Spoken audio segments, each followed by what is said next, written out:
Luke Pollard. Thank you, Sir David. I wanted to speak in support of the Transport Select Committee's report, and as a member of that committee, I will keep my comments brief. I want to thank my honourable friend for Nottingham South for the leadership of the committee that she's shown during this inquiry, and also put on record my thanks to all the clerks and officials who've worked so hard in preparing this report, because without their work we would not have as comprehensive a tome as members have clearly been wading through. I'm still reviewing the final NPS that was published earlier this week myself, so I'm going to confine my remarks to the three areas of concern that I majored on during the committee, the first being surface connectivity. I mean, broadly, my view is yes, but the buts are very important, and on surface connectivity, I do not believe that the NPS sets out a sufficiently ambitious plan. During our inquiry, the government changed its position on Western Rail access, something that myself and my honourable friend for Slough have been calling for since we both entered the House a year ago. The government's backtracking and indecisiveness over Western Rail access is not conducive to getting the result we need for those areas. Especially coming from the far southwest, Western Rail access is absolutely pivotal for a two-runway world, let alone a three-runway world in the future. Building a new rail line from Reading to Heathrow makes good economic sense, it makes transport sense, and it's very hard to find someone who does not agree with it.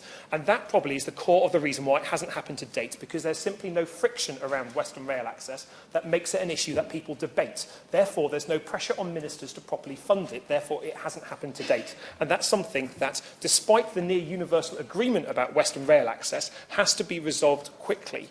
Earlier this week, I asked the Secretary of State whether Western Rail access was fully funded. He replied that it was his belief that it was. However, I can't see in CP6 any pot of money to fund it, nor can I see the contribution from Heathrow being sufficient to fund it, nor do I understand that there's any extra pot of money being squirreled away by the Secretary of State that can fund it. Therefore, I'd be grateful if the Minister could respond in his remarks as to where this fully funded pot of money for Western Rail access is, because it needs to happen. I want to see more surface access to Heathrow. The plans that we have at present only deal with the challenges barely of a two-runway world and not a three-runway world. And that is really important, because if we are to believe that this third runway will happen, we need to have the modal shift that will deal with the threats to air pollution and achieve the minimisation of car use that we are expecting. And that means we need ministers and we need Heathrow Airport Limited to be more ambitious if it's to achieve its potential.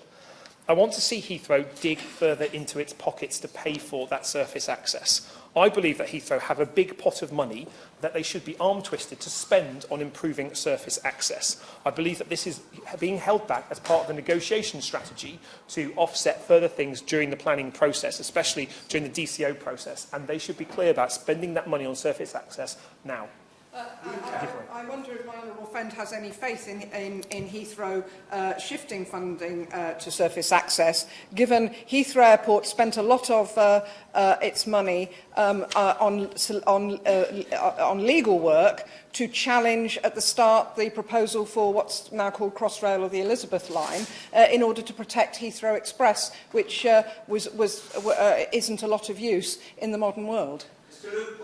Thank honourable friend for that. I mean, Heathrow Express is the most expensive rail line in the entire world in terms of ticket price, and I think there's certainly an incentive to make sure that all surface access is affordable and accessible. And personally, I would like more money spent if there is to be a congestion charge around Heathrow, making sure that means every single tube station in West London and the entire network is accessible for disabled people in particular who find the congestion charge too expensive to get to the airport in the first place. There's much more that I think we need the government to be doing, and if I'm honest, the rather odd way that airports like Heathrow are regulated by the CAA means that there is no incentive on Heathrow to be more efficient, and that needs to be looked at as well. I would like to see some of that greater efficiency invested back into surface access, and that means Western Rail, Southern Rail, improved bus access, the Piccadilly line upgrade, Chiltern line, HS2 and Crossrail, and much more besides to genuinely achieve that modal shift that we need. And that modal shift is absolutely essential if we're to deal with air quality concerns. Now, casting your mind back a few years to the start of the Davis Commission work, air quality was an issue, but it was not the same issue as it is today. It wasn't raised with the same veracity, and nor did it have the same science and evidence behind it that we know now. Getting greater surface access should alleviate some of the air quality concerns, but not all of them. And if we get air quality right, we'll probably get surface access right, and if we get surface access right, we'll probably get air quality right. They go hand in hand together. The MPS and Heathrow's own air quality plans need strengthening. It was something that the Select Committee dealt with in our report. And I think you only need to look at the very curious out-of-date costs for NOx that is in the MPS to understand why this needs to happen urgently. When the Davis Commission first looked at airport expansion, air quality was not as big an issue as it is today, and that means we need different measures applied to it today as was previously proposed in the past.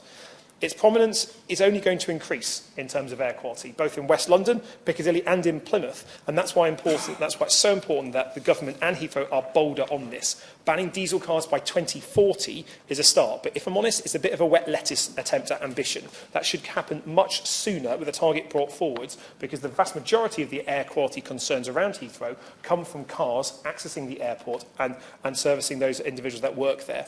Electric vehicles need to play a much bigger role, and I was warmed and heartened to hear Heathrow Airport talk about more airside electric vehicles being brought in, and the sheer buying power of that airport, meaning they could create a new market in airside electric vehicles. I now want to see a plan for that, and I want to see that brought forward. And if they genuinely believe this, and if this is something that they need to make a core part of how they address air quality, that needs to start with procurement, not just sound bites. It needs to see big, bold action now. The final thing I want to briefly talk about is airport charges. I think the truth is this expansion will cost a fortune, and it will be down to passengers to ultimately pay for this. That's something that is at the heart of this. People that fly from Heathrow will pay for this. Yes, it may be cost recovered to the airlines, but it will be passengers that pay the ticket that has the charges involved with this. I believe the Secretary of State is broadly right to want no increase in charges, but I don't think the regulatory framework of the CAA is sufficient to ensure that charges are kept low. I think that's an area that the government needs to look at in the future, because I suspect that passengers will be paying more and more and more in the future for this. I found much merit in the idea of competition in terms of terminal operation at the new expanded Heathrow, because we're not only talking about a new runway, we're talking about new terminals as well. And if we are to believe that we need to keep costs down at Heathrow, and this is the largest privately funded infrastructure project in the world, then the basic tenets of your market economy need to kick in. And competition, not always welcome from my side of the house, but in terms of Heathrow in the private sector, should be something that's looked at. Terminal competition to keep charges low at the airport. It's something that's been pushed not only by Willie Walsh and Surinder Arora, but many others as well. And I think we need to keep that option on the table throughout the entire process that we're going to go through. I mentioned earlier about the rather odd way that Heathrow is regulated. The CAA incentivises expensive builds because it simply loads debt onto the regulated asset base that Heathrow can then generate profits against in terms of the borrowing to do that, which means that there is no incentive to be efficient, creative, innovative, or deliver schemes faster, better and cheaper. That needs to be addressed as part of the wider scheme, because although this scheme is privately funded, there is a risk to the public sector if that is not brought back in there. So, David, I think the promise made to regions and nations from Heathrow is really important, and that is delivered in this process as well. And finally, my last point I want to make is that that promise must be delivered against. The promises made to airports like Newquay and Exeter in the far southwest must be delivered.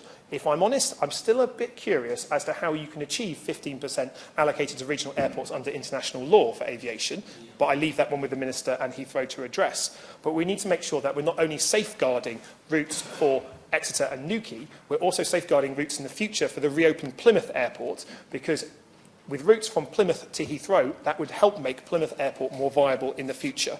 But those promises made to the regions and nations of the country will be the bedrock of any vote in favour of Heathrow being taken by members of Parliament.